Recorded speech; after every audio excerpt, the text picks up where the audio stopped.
en su relato Camiones. Una película absolutamente infumable, considerada una de las peores de la historia, motivo por el cual seguramente no volvió a dirigir películas. El globo se nos mueve. Pero en el año 86 se estrena una de las mejores películas basadas en sus libros, que es Cuenta conmigo, de Rob Reiner, una obra maestra realmente, basada en El cuerpo, su novela corta que ya mencionamos antes, ¿no? Llegamos al año 87, que es otro año muy importante en la vida de King, ya que es entonces cuando su familia toma cartas en el asunto con este tema de las adicciones, especialmente su mujer, ¿no? Le intentan ponerle un punto final porque el hombre se bebía las botellas de Listerine. O sea, vemos hasta qué punto había llegado a la gravedad de sus adicciones, ¿no? O sea, todo lo que se pudiera meter entre pecho y espalda o ser inhalado por la nariz, pues lo consumía, ¿verdad? Pero esto no impide que siguiera trabajando a destajo. En el año 87 publica nada menos que 4 novelas. Una de ellas es Los ojos del dragón, una auténtica rara avis en su obra, porque plantea un punto de vista científico y nos habla de una historia medio medieval, ¿no? Príncipe Thomas y demás. Una obra bastante extraña y no del todo conocida. También ese año publica el segundo volumen de La Torre Oscura, ¿no? La llegada de los tres, que se desmarca por completo en estilo de lo que fue el primero y que va a seguir ya la tónica de los que serán desde ahí hasta el último. Para él y para mí es la mejor obra de La Torre. Yo tengo una que me gusta más, ahora diré cuál. Pero esta es de las mejores, ¿eh? La segunda es de las mejores. Y también publica 2 novelas muy importantes, Misery y Tommy Knockers. 2 de sus obras maestras que no las voy a desgranar ahora, sino más tarde. Como vemos, el año 87 fue espectacular, ¿no? En cuanto a producción literaria. Y además, esta es una opinión muy personal, ¿no? Yo creo que Stephen King alcanzó su cumbre en estos años. Entre el 83 y el 87 es cuando sacó sus mejores obras, y creo que nunca más volvería a alcanzar cotas creativas tan fértiles y de un calado literario tan potente, ¿no? ¿Qué pasa? Que a partir de ese año es cuando él se desengancha de todas las porquerías que estaba consumiendo. Entonces, esto nos conduce a una pregunta un poco peligrosa. ¿Sus novelas eran tan buenas porque estaba enganchado a todo esto? Sí, igual que Maradona era bueno porque se drogaba, sí. Por supuesto que a partir de aquí también hubo notables novelas, notables obras y notables rachas de novelas, pero yo creo que el año 87 fue el último año realmente magistral de Stephen King, ¿no? El 88 es un año de descanso, rehabilitación, sesiones de Alcohólicos Anónimos, desintoxicación en general, ¿no? Publica Nightmares in the Sky, que no lo tenemos aquí porque no se publicó en español, que es una especie de coffee table book con gárgolas y demás, para un libro ilustrado con imágenes de Stop Fitzgerald, pero vamos, una pieza de coleccionista que no se puede conseguir. Vuelve a la palestra en el año 89 con La mitad oscura, una novela muy interesante que plantea la dicotomía entre un autor y su alter ego, o sea, su seudónimo, ¿no? En aguda consonancia con lo que le ocurría a él con Richard Bachman. En este caso, el protagonista ve cómo cobra vida el seudónimo y empieza a matar gente, y como el seudónimo es un seudónimo de él, pues los crímenes se le atribuyen a... Desde luego desde la más rara. Sí, una novela muy audaz, sobre todo muy compleja, ¿no? Y muy valiente, sobre todo, porque plantea en un estilo llano una historia de doble personalidad y demás, ¿no? En el año 89 se estrena Cementerio Viviente, basada en su novela Cementerio de Animales, dirigida por Mary Lambert. King escribió el guión, y tiene un delicioso cameo como sacerdote durante un funeral, una imagen que ha pasado a la historia también, ¿no? Bueno, ya desintoxicado, vamos a decir que empieza un periodo especialmente feliz y productivo durante al menos 10 años, porque al cabo de 10 años ya veremos lo que ocurre. 1990. Es un año importante porque su poderosa posición dentro del mercado editorial le lleva a impulsar el lanzamiento al mercado de la versión completa de Apocalipsis. Completa. Que es La danza de la muerte que antes vimos y que en español se publicó con este nombre, Apocalipsis. Como dije antes, narra la historia de una arma bacteriológica que causa la destrucción del mundo, y la vamos a desgranar un poquito más detalladamente más tarde. Para mí esa es mejor que It. Si tuviera que elegir entre It y Apocalipsis, me quedo con Apocalipsis. Yo creo que son de las mejores, sí. Apocalipsis es una obra tan completa, tan redonda y, no sé, y tan ambiciosa sobre todo, ¿no? En este año también publica Las 4 después de medianoche, que aquí en español lo han publicado en 2 volúmenes, Las 2 después de medianoche y Las 4 después de medianoche. Y como Las 4 estaciones, son 4 novelas breves, Los Langolieros, ¿no? Muy conocidas todas. Ventana secreta, jardín secreto. El perro de la Polaroid y el policía de la biblioteca. Algunas de ellas adaptadas al cine, una de las hizo Johnny Depp, Ventana secreta, jardín secreto, la hizo Johnny Depp. Muy buenas novelas todas, especialmente Los Langolieros. Llena de fantasía y con un trasfondo de terror muy realista también. Se estrenan diversas películas, por ejemplo Misery. En el año 90 se estrena Misery, una de las películas más prestigiosas basadas en sus novelas, al punto de que Kathy Bates, que interpreta a Annie Wilkes, gana el Oscar a la mejor actriz protagónica. Se lo mereció por Dolores Claymore también, ¿eh? Sí, es verdad. En el año 91 publica La Torre Oscura 3, que este me lo traje de casa también. Y este sí es mi favorito de la saga. Este es mi libro favorito de la saga. Es una especie de compendio gótico, fantástico, totalmente inalcanzable. Voy a hablar de él un poco más adelante.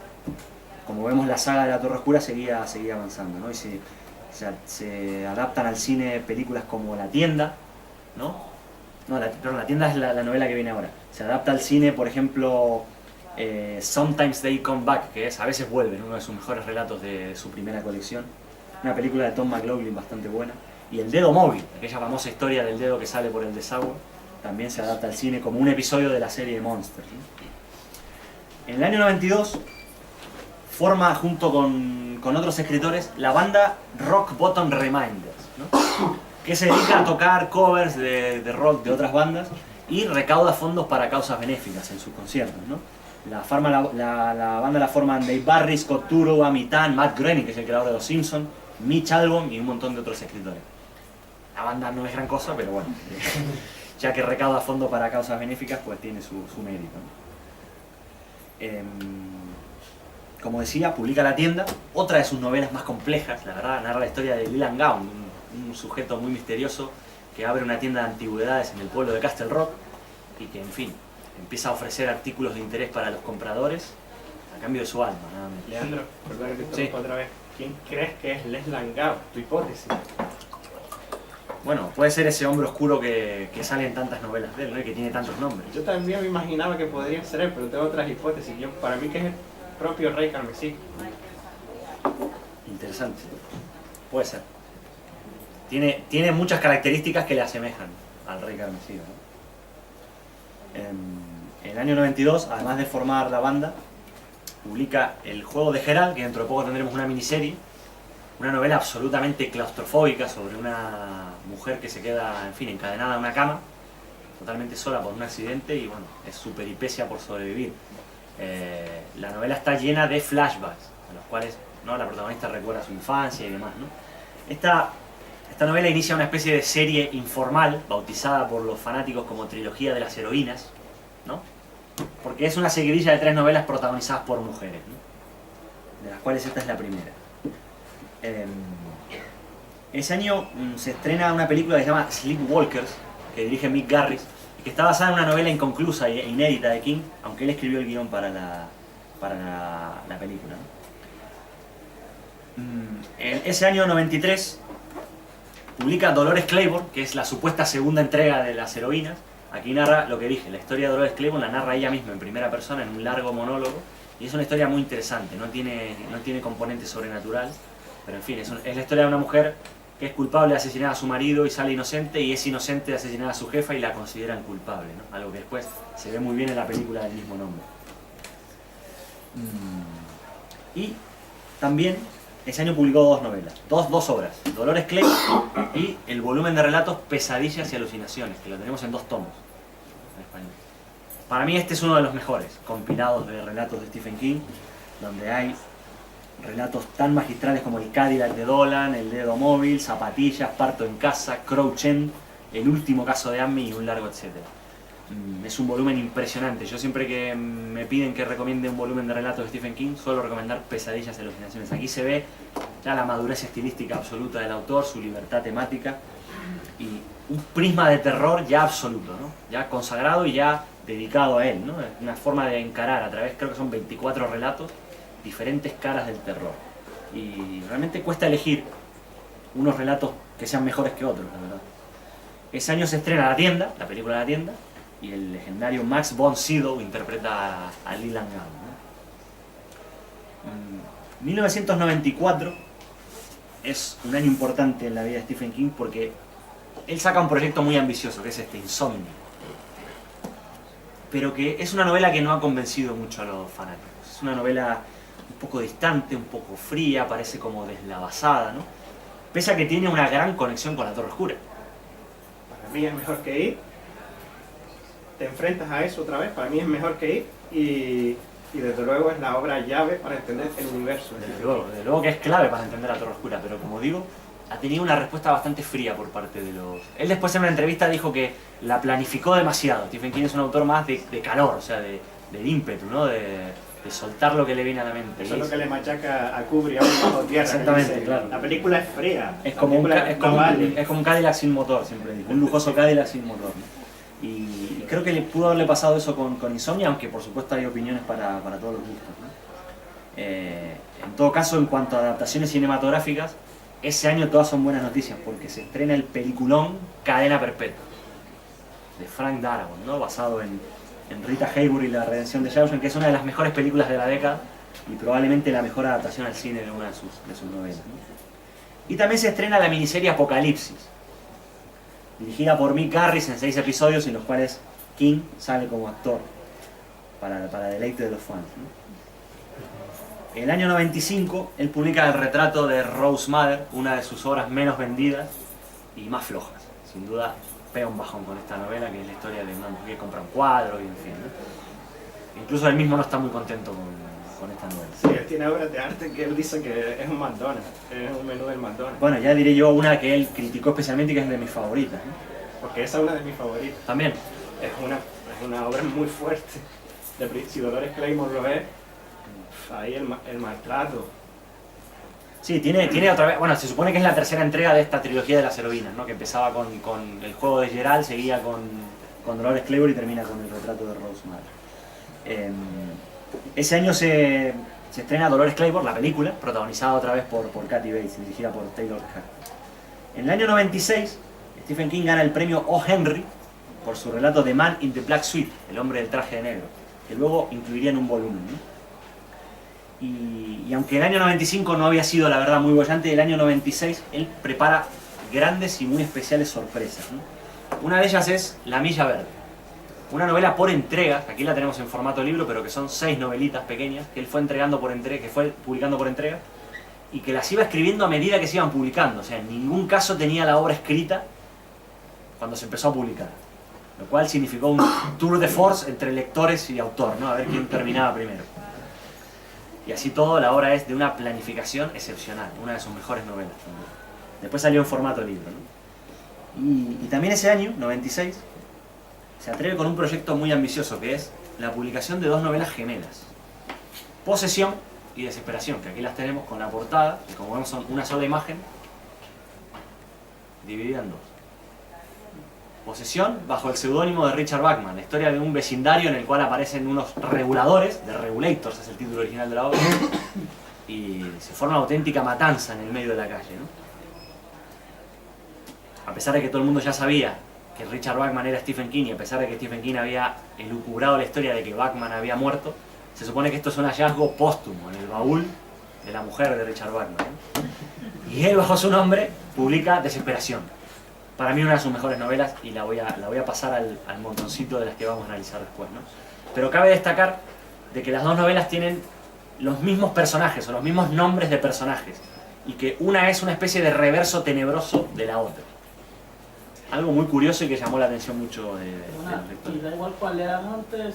Sí, se pueden leer en cualquier orden. Es lo mismo, porque en realidad la historia no es igual. Simplemente que los nombres de los personajes tienen reminiscencias de lo que ocurre en la otra novela.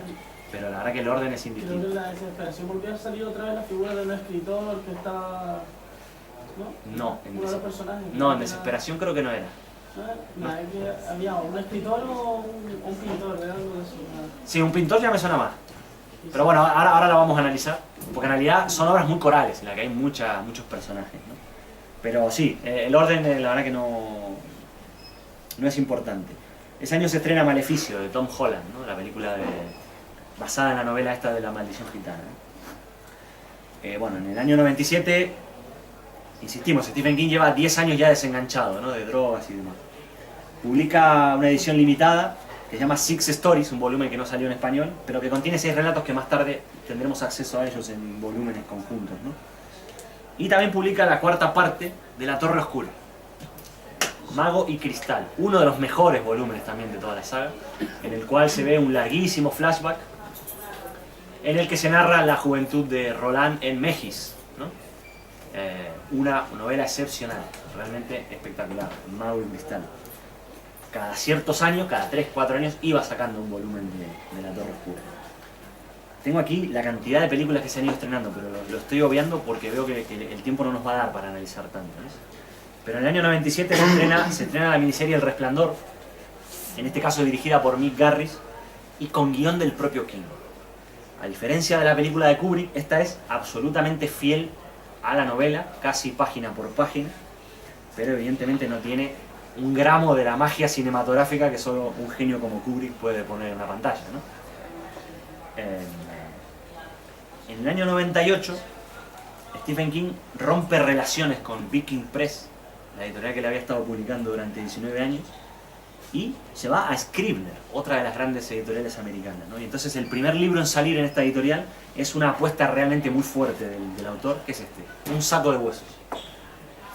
Una novela realmente ambiciosa, muy seria, una de sus obras más serias, muy trágica, y en la que ya se empieza a evidenciar un poco la madurez del autor, ¿no? Seguramente él la tenía reservada para un momento especial y sin duda el nuevo contrato con la editorial lo consideró un momento propicio. La novela fue un absoluto éxito de venta. En ese año escribe un episodio para la serie Expediente X. Chinga se llama el episodio, por si lo queréis buscar. Y vamos a decir que parece haber encontrado una estabilidad profesional, familiar y laboral bastante idílica, ¿no? A pesar de la calidad, vamos a decir, medio alta de las novelas de este periodo, ¿no? Pero esta tranquilidad es solo la calma que precede a la tempestad. Porque llega 1999, que es uno de los años más trascendentales en la vida del autor, especialmente en el aspecto personal, ¿no? Ahora veremos por qué. Publica 3 libros en su ritmo habitual. Uno es La Tormenta del Siglo, que es un guión para un telefilm, formato guión, ¿no? Se hizo la película ese mismo año. Publica La chica que amaba a Tom Gordon, otra de sus novelas más discutibles. A la gente le gusta poco, la verdad. A mí me encanta. ¿A ti te gustó? Me encantó y para mí está en mi top 10. Cuenta la historia de Tricia McFarlane, que es una niña que se pierde en uno de los bosques de Maine, y todo el viaje onírico, que es no es tanto un viaje físico, sino un viaje ritual en lo que es la niñez, ¿verdad? Ahí vuelven a aparecer las hilanderas. Posiblemente una de ellas sea ahí. Sí, sí. Aparecen reminiscencias de otras obras anteriores de él, También. lo cual termina de redondear un poco esta continuidad conceptual que tanto le gusta al autor, ¿no? Lo de unir todo, unir muchas de sus partes en un todo, ¿no? Y también publica Corazones en Atlántida, otro volumen de novelas breves, estrechamente relacionados con La Torre Oscura, todos ellos, y con la guerra de Vietnam como leitmotiv de todas las historias, como hilo conductor, ¿no? Una obra densa, muy compleja, pero de gran profundidad, ¿eh? La verdad que es muy meritoria. Pero bueno, el año 99, más allá de las obras publicadas, sin duda pasa a los anales por lo que ocurrió el 19 de junio de ese año. Ahí tenemos el 19 otra vez, ¿no? El 19 de junio. Aproximadamente a las 16:30 horas, Stephen King estaba dando su paseo habitual por el arcén de la carretera de North Lovell, la ruta 5, y de repente es embestido por una Dodge Caravan de 1985 conducida por un tal Brian Smith, que al parecer se había distraído a causa de un Rottweiler que tenía en el asiento trasero y que intentaba comerse unas hamburguesas que él tenía en una nevera portátil. En fin, dicho sea de paso, no era el primer incidente que Smith tenía de tráfico, ni sería el último, porque moriría pocos años después en un accidente de tráfico. En fin, Stephen King voló por los aires, cayó en una zanja de 4 metros de profundidad, en un costado del arcén, sufrió múltiples fracturas en la pierna derecha, laceración del cuero cabelludo, fractura de cadera, fisura de pulmón, en fin, que quedó hecho una mierda. De hecho, lo dieron por muerto. Lo dieron por muerto, efectivamente. Una auténtica catástrofe, ¿no? Un relato digno de sus historias. Y tras esa experiencia se convirtió al catolicismo. Sí, es verdad. Ese día fue trasladado al hospital Northern Cumberland y posteriormente en helicóptero al hospital central de Maine, donde estuvo a punto de morir, ¿no? Permaneció ingresado 3 semanas hasta el día 9 de julio y tuvo que someterse a 5 operaciones en 10 días, además de terapia física, rehabilitación y demás, ¿no? Tenía 51 años y bueno, en aquel momento su vida cambiaría para siempre. Tras unos dolorosos y muy trabajosos procesos de rehabilitación, pudo volver a escribir, pero nunca más recuperó el ímpetu y la energía que tuviera hasta entonces, ¿no? En el año 2000 publica Mientras escribo, su autobiografía, que la había empezado a escribir antes del accidente. Y bueno, aquí cuenta detalles del accidente, de toda su vida. Y es uno de los libros más queridos por los fans, especialmente por los que se dedican a la escritura. ¿Por qué? Porque es un libro que ha convertido a mucha gente en escritor. Mucha gente que después de leerlo tuvo ese impulso para dedicarse a la escritura gracias a los consejos y a los rudimentos básicos sobre el oficio que King ofrece en este libro. No es mi caso porque yo el libro lo descubrí un poco tarde. Yo lo descubrí cuando ya creo que había publicado mi 3ª novela o por ahí. Pero sí fue muy gratificante para mí leer el libro y encontrar ciertas anécdotas o ciertos consejos con los que me sentí muy identificado, ¿no? Por ejemplo, aquí hay una parte en la que dice: cuando descubres que estás dotado para algo, lo haces, sea lo que sea, hasta sangrarte los dedos o tener los ojos a punto de caerse de las órbitas. Los que nos dedicamos a la escritura de forma poco inhumana, pues nos sentimos identificados con este tipo de terapias, ¿no? Es ahora mismo un libro mítico para todos los fans, ¿no? Y aparte es la única autobiografía que ha publicado Stephen King, ¿no? Ese año tuvo un experimento en internet, La Planta, una novela por entregas, pero que bueno, no terminó de cuajar. Intentó que la gente pagara por el relato y a medida que si juntaban, como los crowdfunding, si juntaban cierta cantidad, pues iba ofreciendo más parte. Al final la gente la empezó a piratear y en fin, no prosperó, ¿verdad? En el año 2001 publica 2 libros, uno de ellos no lo tenemos, que es El Cazador de Sueños. Un libro muy interesante, ambientado en Derry, con conexión con It, y se narra la historia de 5 amigos, ¿no? con poderes telepáticos, ¿no? Y una invasión extraterrestre además. Y también publica Casa Negra, junto con Peter Straub, que es la continuación del Talismán, la segunda aventura de Jack Sawyer, que se supone que tendrá una 3ª parte. Ese año se estrena Corazones en la Atlántida, protagonizada por Anthony Hopkins.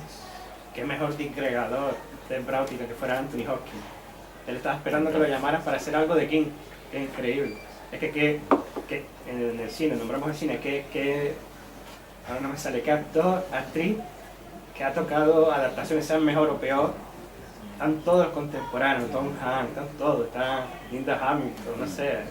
El propio Nicholson, ¿no? El propio Nicholson. Morgan Freeman, que es interminable. En el año 2002 publica, creo que se me quedó ya la torre, ya nos quedan menos ya. Publica Buicocho, un coche perverso, que es otra historia también de coche perverso, como Christine. No es tan buena como la otra, hay que decirlo. Aparte, este coche no está poseído por espíritus, sino que salen cosas raras de dentro. Está ambientada en Pensilvania la historia. Sigue siendo una novela muy amena, ¿no? Y también publica Todo es eventual, que me lo traje de casa también, se nota por lo amarillo que está. 14 relatos oscuros. Otro de sus más que interesantes volúmenes de relatos. Tiene relatos muy destacados como Sala de Autopsias número 4, El hombre del traje de negro, que es el que había ganado el premio Henry en el año 96, El virus de la carretera viaja hacia el norte, 1408, que se hizo una famosísima película después, y Montando la bala, que es otro de sus relatos más Y famosos. la precuela de La Torre Oscura, que se la obligaron... Sí, Las hermanitas de Luria, Se la exactamente. obligaron a escribir en un momento y el hombre La incluyó en este volumen, Las hermanitas de Luria, que se es una puso a precuela. escribir ahí más de rol. Efectivamente. Bueno, hay adaptaciones a punta pala. Rose Red, que es una miniserie que él escribe. La Zona Muerta, otra miniserie que también se estrena hace años. La primera remake de Carrie, también se estrena en el año 2002, ¿no? Llega el año 2003, que es otro año importantísimo en la vida de Stephen King, porque había estado recibiendo cartas de fanáticos que le pedían que por favor terminara la saga de La Torre Oscura. Algo muy similar a lo que pasa hoy en día con Martin y Canción de Hielo y Fuego. Ya le pasó a King con esto, ¿no? Él nunca había visto la necesidad de forzar la historia, pero da la sensación de que el accidente le dio un aviso importante, ¿no? Le dio a entender como que, claro, estaba expuesto a cualquier eventualidad de ser humano, como todos los seres humanos, y que podía tener un accidente y no terminar la obra. Entonces, Entró una especie de paranoia, frenesí, y durante ese año se lanzó como un poseso a la redacción de los últimos 3 volúmenes de La Torre Oscura. Ese año sale Lobos del Cala, que es el quinto, una historia que vamos a decir que hace un salto, una salida de carretera a lo que es la historia principal de La Torre Oscura. Está ligeramente inspirada en Los 7 Samuráis, Los 7 Magníficos, ¿no? Los miembros del Catet llegan a un pueblo que está asolado permanentemente por unos vampiros androides disfrazados de lobos y deciden ayudarlos, ¿no? Y también se reedita El Pistolero, el primer volumen, ya con la óptica de la saga completa. Digamos que quedaba algún cabo suelto en la edición que circulaba del Pistolero. Stephen King, habiendo terminado ya la saga, puede reeditar El Pistolero, atando todos los cabos y logrando una continuidad conceptual absolutamente milimétrica. Ese año se estrena El Cazador de Sueños, de Lauren Kasdan, con Morgan Freeman, como antes dijimos, y recibe un muy prestigioso galardón, que es el Premio a la Trayectoria de la National Book Foundation. Esto causa un profundísimo alboroto en la comunidad intelectual de habla inglesa y le pone los pelos de punta especialmente al crítico literario Harold Bloom, que consideró que era una barbaridad otorgar a Stephen King este premio. Curiosamente, Stephen King anuncia que va a dejar de publicar, para sorpresa mundial, en una entrevista. Entonces, el año 2004, él dice que va a dejar de publicar en cuanto quede cerrada la saga de La Torre Oscura, ¿no? Entonces, el 2004 se presentaba como el último año de carrera de Stephen King, 30 años después de haber publicado Carrie, ¿verdad? Salen a la venta Canción de Susana, que es el volumen 6, la continuación de La Torre Oscura, y La Torre Oscura, el último volumen de la saga, y en teoría, último libro publicado de Stephen King, según su propia declaración. Evidentemente no les voy a contar cómo acaba la saga, hay que leerla porque el final es absolutamente magistral. Es uno de esos finales que pone los pelos de punta, dejan a uno con la boquita abierta, todas estas cosas, ¿no? Con lágrimas en los ojos incluso. Maravilloso. Bueno, publica una obra de no ficción que se llama Faithful, que es una especie de resumen de la temporada 2004 de los Boston Red Sox, que ganaron ese año las series mundiales. Por supuesto no está editada en español. Escribe un episodio para Kingdom Hospital y se estrena la miniserie El Misterio de Salem Slot, de Michael Salomón, con Rob Lowe y demás, pero que en mi opinión no es mejor que la que se estrenó en el año 78. Pues en el año 2005 uno dice, si se retiró Stephen King, ¿qué es lo que nos queda aquí, ¿no? Pues, claro, el entorno consideraba una barbaridad que Stephen King siguiera escribiendo sin publicar y le convencen. Porque claro, aquí hay mucha gente que come de él también. Los correctores, los editores, todos sus asesores, pues son gente que tiene un sueldo y les parecía una barbaridad que él siguiera escribiendo y no publicara. Entonces, publica Colorado Kid, que es una novelita formato así pequeño, temática hard-boiled, ambientada en Haven, sobre un crimen, novela negra casi. Y ve la luz la edición 30 aniversario del Misterio de Salem Slot. Esta edición magnífica, que también me la traje de casa y me la volveré a llevar porque no se puede conseguir. Y se van a chinchar todos los que están aquí porque no la podrán tener. Esa mete el dedo en la llaga del universo también. No solo es una de mis novelas favoritas, sino que esta edición tiene unas ilustraciones magníficas, una nueva introducción del autor y, lo más importante, tiene las partes que Stephen King eliminó del manuscrito original. Partes inéditas, o sea que no están en la edición que salió a la venta en 1975. Es una edición de coleccionista absolutamente maravillosa. La traje para compartirla. Ahora mismo no está en el mercado, la editó Place Janés en el 2005, pero ahora mismo está descatalogada. Y en la cadena televisiva TNT se estrena una serie que se llama Pesadillas y Alucinaciones de Stephen King, que son 8 episodios, no necesariamente extraídos de esa colección de relatos, sino de varias colecciones, ¿no? En 2007 publica la novela Blaze, que es hasta el día de hoy la última que se ha publicado con el seudónimo de Richard Bachman. Se supone que es otro hallazgo póstumo en el baúl que dejó Bachman antes de morir. A saber lo que tiene allí. Sí, pueden haber más, es una curiosidad, es la historia de... Está libremente inspirada en De Ratones y Hombres, la gran novela de John Steinbeck sobre, en fin, dos hombres que intentan un crimen y la cosa se torce bastante porque uno de ellos es un poco retrasado.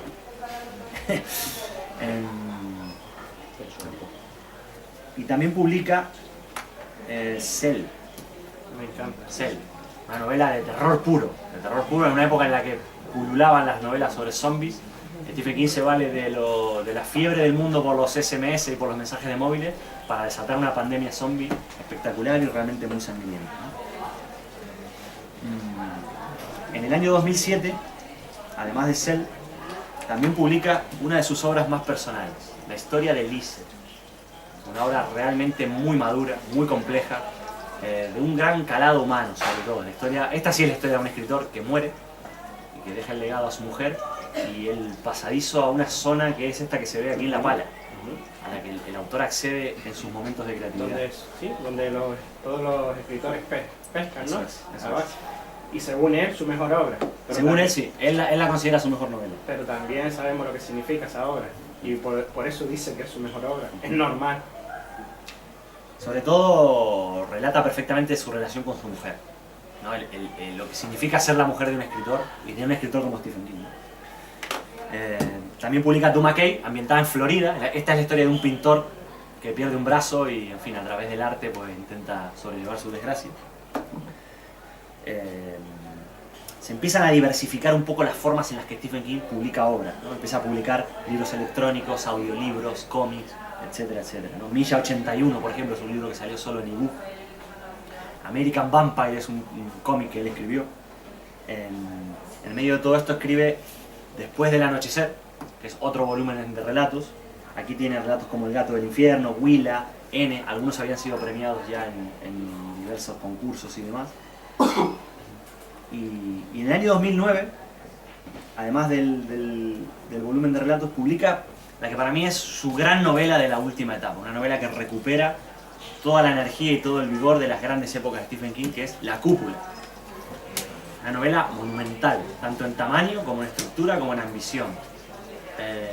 Es una novela que Stephen King empezó a escribir en los 70, en fin, no le cuajó, tuvo que abandonar y la retomó en el año 2009. Se ha hecho una miniserie de la que me han hablado muy mal, no la he querido ver. Nada que ver con el libro. Nada que ver con el libro, ¿no? Pues a mí me gustaba más la miniserie que el libro. La novela a mí me parece fantástica, tiene un final El apoteósico. giro que toma la novela no me gustó para Me nada. encanta. La idea como libro, es más, antes me faltó El final fue muy discutido. decirte un inciso en ir, que si hubiera que valorar una obra por Stephen King por el comienzo, sin duda alguna, y por el comienzo, con permiso de Carrie. Es muy mítico, junto con el de Carrie, sí. Aquella escena de la ducha y la del barquito. Sí, y eso. Y nada, y mi opinión de esa obra, que es curioso, para que veas que es cuestión de gusto. En 2010 publica Blockade Billy, que es una historia, al fin, que los que no entienden mucho de béisbol no la van a apreciar, pero que tiene su lado interesante. Y otro volumen de novelas cortas, Todo oscuro sin estrellas. Esto a lo mejor parecerá un volumen más, pero contiene la que en mi opinión es una de las mejores narraciones de toda su obra.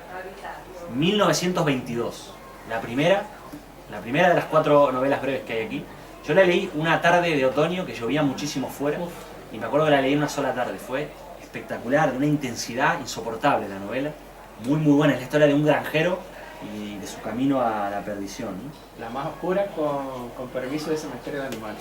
Pues sí, muy incómoda, la verdad que transmite un terror tan palpable y tan incómodo. Además tiene, bueno, Camionero Grande, Una extensión justa y Un buen matrimonio, que son 3 grandes novelas breves también, ¿no?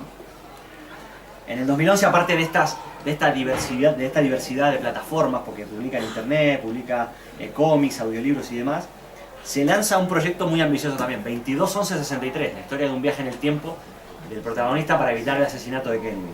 En fin, la novela es una maravilla, una auténtica maravilla, pero peca de cierta ingenuidad ideológica, vamos a decir, ¿no? Porque Stephen King parece convencido de que Lee Oswald es el único asesino de Kennedy. Llegamos a un momento un poco delicado, porque en el año 2012 Stephen King publica un artículo totalmente incendiario, que se llama Soy rico, súbeme los impuestos. Es un artículo mediante el cual manifiesta su idea de que los ricos, y él el primero, tienen pues el imperativo categórico de pagar muchos más impuestos de los que pagan, ¿verdad? Y el artículo actúa a modo de llamada de atención para el Departamento de Hacienda, que por supuesto no le hace ni caso. Y Stephen King recibe durísimas críticas al respecto de este artículo, ¿no? El autor ya había entrado en una dinámica de donar cerca de $4 millones anuales para causas sociales y causas benéficas. O sea que su carácter desprendido no se ve solamente en este artículo, sino que ya se veía viendo desde antes. Y publica El viento por la cerradura, que se supone pertenece a la Torre Oscura. Aquí no sé qué opinarán los fans. Yo creo que era una novela innecesaria. Sí. Yo creo que es una novela innecesaria. Todavía le faltan muchas cosas que explicar, Sí.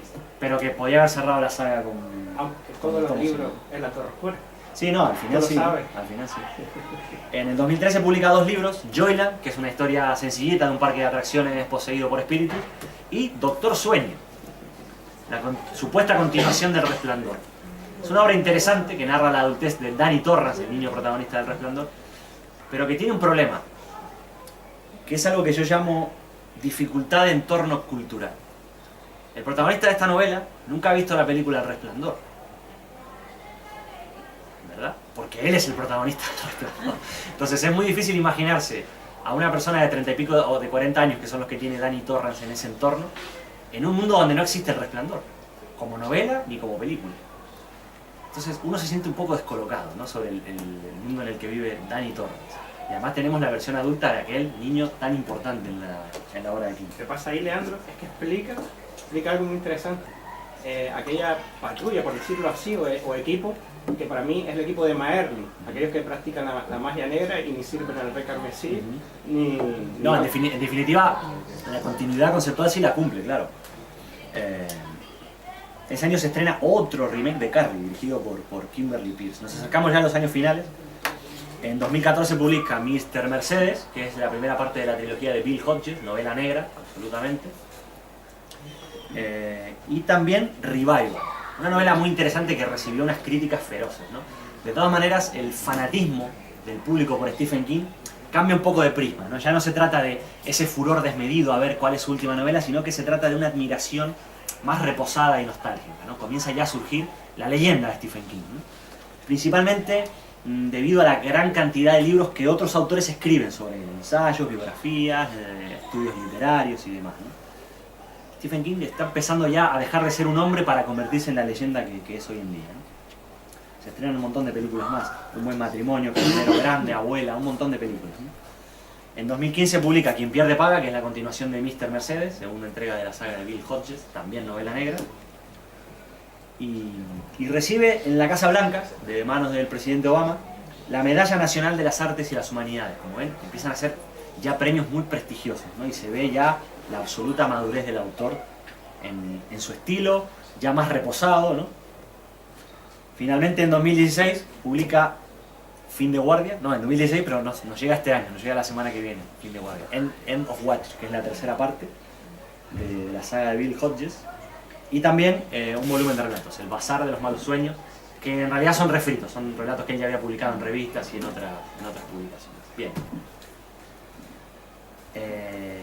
El año 2017, que es este que estamos viviendo, pues está a la espera de Fin de Guardia, se rumorea con la aparición de nuevos libros, y además es un año de muy suculentos estrenos cinematográficos. La Torre Oscura, de Nicolas Arcel, que se estrenó en agosto, e It, la esperadísima película dirigida por el argentino Andrés Muschietti, que tendrá una segunda parte dentro de 2 años.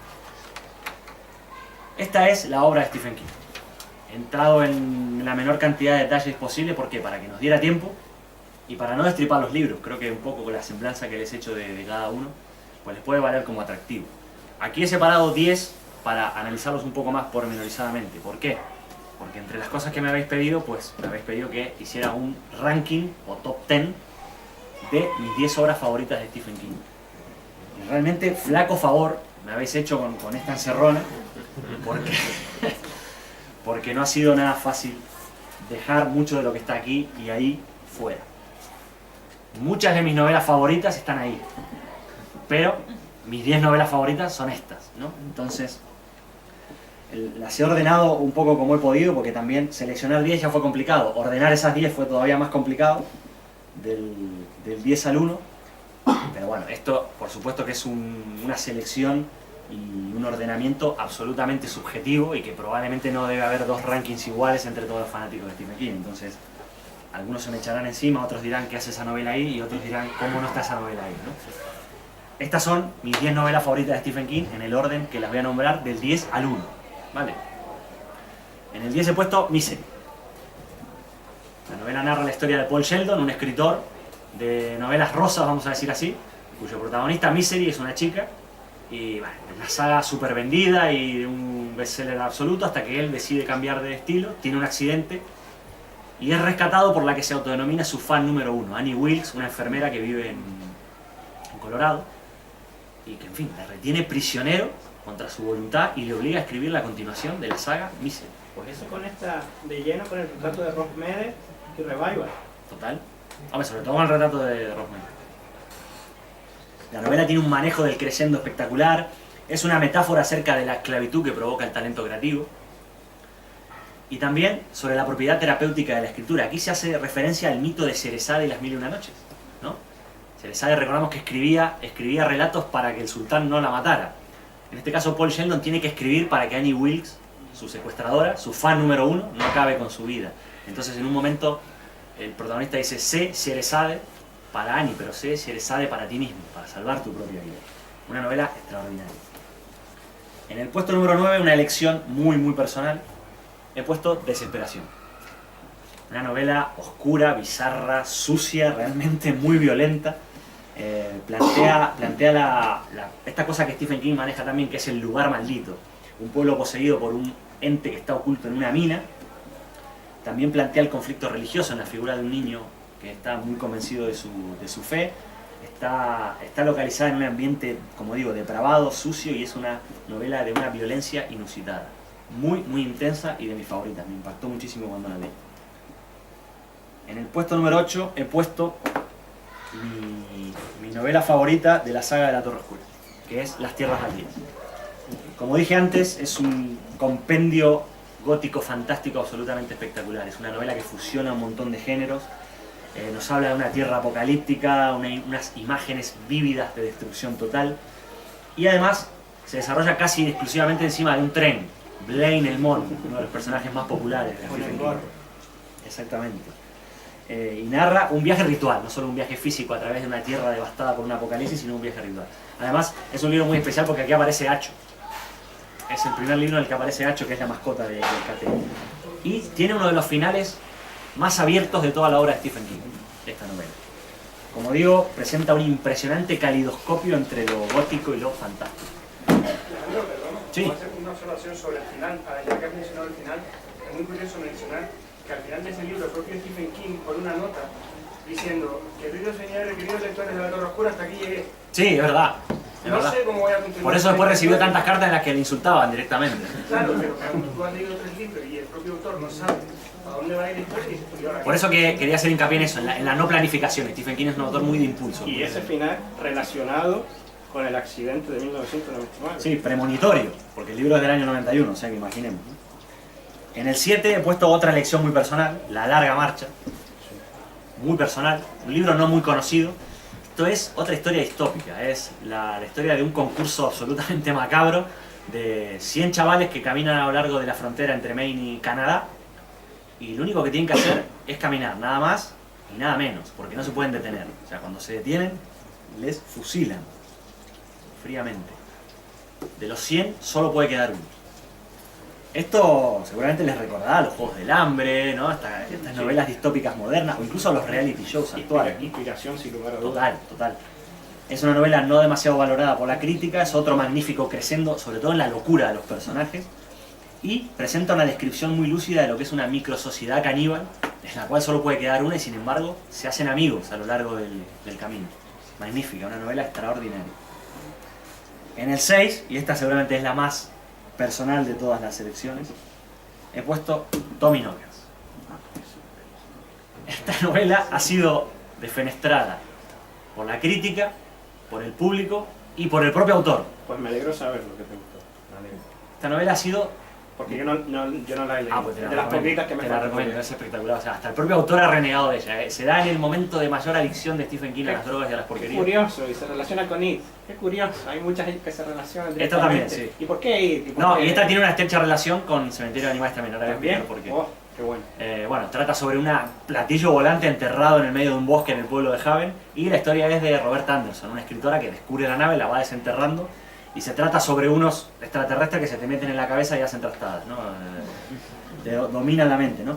Estaba tan preso de la cocaína que seguramente el dominio mental de los extraterrestres sea una analogía directa a lo que él estaba viviendo, ¿no?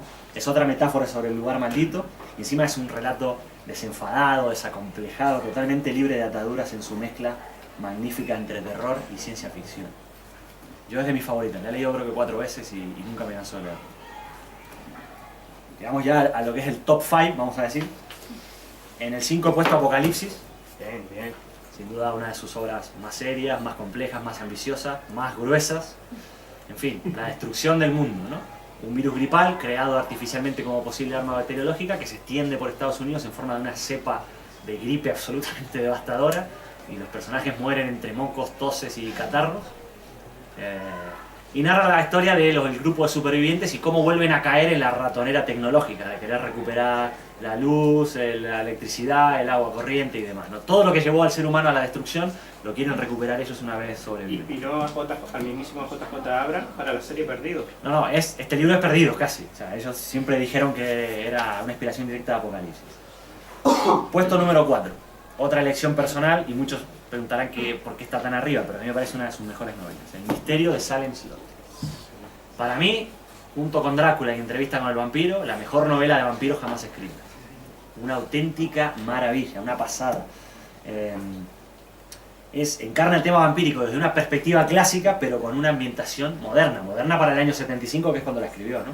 Ata perfectamente todos los cabos para llegar a la resolución, que es un pueblo a merced de los espíritus vampíricos que lo han asolado, ¿no? Tiene un altísimo nivel literario en escenas como la muerte ritual de Susan, y en fin, aquí el protagonista es Benjamin Mills, un escritor que llega al pueblecito de Jerusalem Slot, se instala en una casa con un pasado macabro y intenta escribir la historia del pueblo, pero coincide con la llegada al pueblo de unos vampiros, Barlow y su acompañante. Entramos ya directamente en la creme de la creme, vamos a decir, el top 3, ¿no? El podio. En el 3 he puesto Cementerio de Animales. Bien, bien. Cementerio de Animales es un homenaje a La Pata de Mono, un relato breve de JJ de W.W. Jacobs. Espectacular el relato breve de Jacobs, inspirador a todos los sentidos, ¿no? Esta novela presenta una de las atmósferas más terroríficas que yo he visto en mi vida. Y además es una novela que está imbuida de una belleza macabra que es difícilmente conseguir y además es excepcionalmente trágica. Es una novela que realmente pone los pelos de punta, ¿no? Es otra historia perfecta, sólida, en la que todo encaja y está recubierta de un fatum de tragedia permanente, ¿no?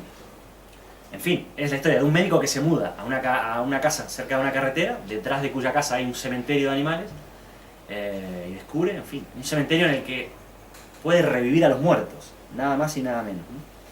Y transmite un terror distinto al resto de obras de Stephen King, mucho más pegajoso, denso, incluso realista, ¿no? Yo he leído toneladas, literalmente toneladas, de novelas sobre zombies. Para mí Cementerio de Animales es la mejor novela de zombies que se ha escrito nunca. Sí, estoy de acuerdo. Porque al fin y al cabo son muertos vivientes lo que...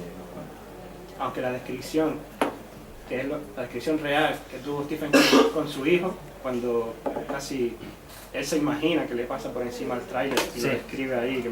Por eso seguramente fue tan cercana a la experiencia que tuvo que dejar el manuscrito en un cajón y no... Es que eso es lo que me ha dado respeto de seguir leyendo Stephen King. Bueno, que ya me quedan 19 libros, curioso dato. Ya, te queda bastante. Y solo con imagen, porque es que me ha pasado a mí en mi vida diaria de imaginarme cosas así y dices tú, no, voy a dejar de leer Stephen King. Sí, no, despierta ese miedo, ¿no? Esa posibilidad, ¿no? Es que él presume de eso, no, yo no voy al psiquiatra, yo directamente Transmito los miedos, claro. Mis lectores son mis psiquiatras, yo les paso el miedo a ellos. Él decía que un psiquiatra cobra $90 la sesión y él, en cambio, le pagan a él Ahí está. por desprenderse de los miedos.